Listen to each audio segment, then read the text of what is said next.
நற்செய்தி வாசகம். இது எனது உடல், இது எனது உடன்படிக்கையின் இரத்தம். மார்க் எழுதிய தூய நற்செய்தியிலிருந்து வாசகம். அதிகாரம் 14, இறைவசனங்கள் 12 முதல் 16, 22 முதல் 26. புளிப்பற்ற அப்ப விழாவின் முதல் நாள் வந்தது. பாஸ்கா ஆட்டுக்குட்டியை பலியிடும் அந்நாளிலே இயேசுவின் சீடர், நீர் பாஸ்கா விருந்துண்ண நாங்கள் எங்கே சென்று ஏற்பாடு செய்ய வேண்டும் என விரும்புகிறீர் என்று கேட்டார்கள். அவர் பின்வருமாறு கூறி தம் சீடருள் 2 அனுப்பினார். நீங்கள் புறப்பட்டு நகருக்குள் செல்லுங்கள்.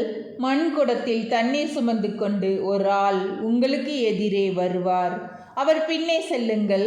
அவர் எந்த வீட்டுக்கு செல்கிறாரோ அந்த வீட்டின் உரிமையாளரிடம், நான் என் சீடர்களோடு பாஸ்கா விருந்து உண்பதற்கான என் அறை எங்கே என்று போதகர் கேட்க சொன்னார் என கூறுங்கள்.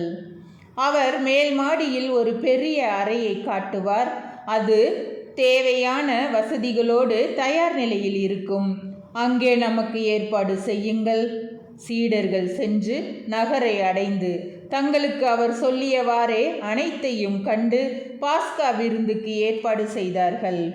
அவர்கள் உண்டு கொண்டிருந்த போது அவர் அப்பத்தை எடுத்து கடவுளை போற்றி அப்பத்தை பிட்டு அவர்களுக்கு கொடுத்து, இதை பெற்றுக்கொள்ளுங்கள், இது எனது உடல் என்றார். பின்பு அவர் கிண்ணத்தை எடுத்து கடவுளுக்கு நன்றி செலுத்தி அவர்களுக்கு கொடுத்தார். அனைவரும் அதிலிருந்து பருகினர். அப்பொழுது அவர் அவர்களிடம், இது எனது உடன்படிக்கையின் இரத்தம், பலருக்காக சிந்தப்படும் இரத்தம். இனிமேல் இறையாட்சி வரும் அந்நாளில்தான் நான் திராட்சை பழ ரசத்தை குடிப்பேன். அதுவரை ஒருபோதும் குடிக்க மாட்டேன் என உறுதியாக உங்களுக்கு சொல்கிறேன் என்றார். அவர்கள் புகழ் பாடல் பாடிவிட்டு ஒலிவமலைக்கு சென்றார்கள். ஆண்டவரின் அருள்வாக்கு. கிறிஸ்துவே உமக்கு புகழ்.